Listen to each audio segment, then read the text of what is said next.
કોણે જોયા? એ આપણી ટેવ છે. પેલી T20 માં કે વન ડે ઇન્ટરનેશનલ માં કોઈ સ્ટાર પ્લેયર વિરાટ કોહલી કે રોહિત શર્મા જેવો વહેલો આઉટ થઈ જાય ને તો લેંગો પહેરીને, એક તો ઘરમાં ગંજી પહેરીને, પગ લાંબા કરીને, વાટકા ઉપર મમરા રાખીને ખાતો ખાતો જોતો હોય ટીવી પર. રમતા જ નથી આવડતું આ લોકોને. હવે તને મોકલીએ, બીજું શું? તને ખબર છે 135-140 કિલોમીટર પર આવરની ડિલિવરીઝ પડતી હોય તે તારી જિંદગીમાં પેસ ને ફેસ નથી કરી, ખબર છે?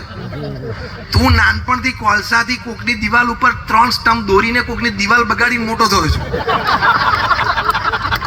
અને તું Rohit Sharma outside the of stump બોલ જતો હતો ને ઓફ સ્ટમ્પ ઉપર પડ્યો ને આઉટસાઇડ જતો હતો ને આઉટ સ્વિંગ થતો હતો ને રાઇઝિંગ ડિલિવરી હતી. બેટ આટલું બધું હવે જવાની જરૂર નહોતી, બોડીથી હવે આટલું જવાનું જરૂર, થર્ડ સ્લીપમાં પકડાઈ જાય ને.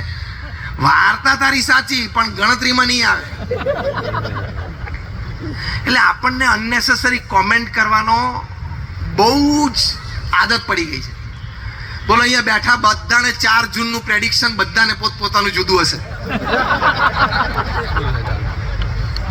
ગુજરાતીમાં એક સરસ કહેવત છે, ખબર છે? 3 શબ્દો બહુ સરસ છે. તું, તારું, કર. સ્ટ્રેસ મહેનત થઈ જાય. તું, મારી સાથે બોલો, તું, તારું, કર. હવે આખું બોલો.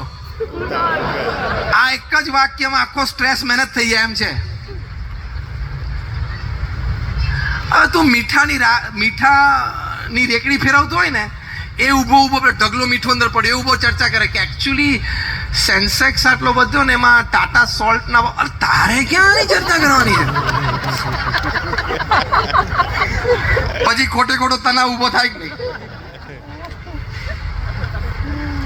એટલે અનનેસેસરી ઇન્વોલ્વમેન્ટ ન થાય એની માટે ભગવાનને કરતા હરતા સમજવાના કે ભગવાન જે કરે છે સારું કરે છે, મારા સારા માટે કરે છે.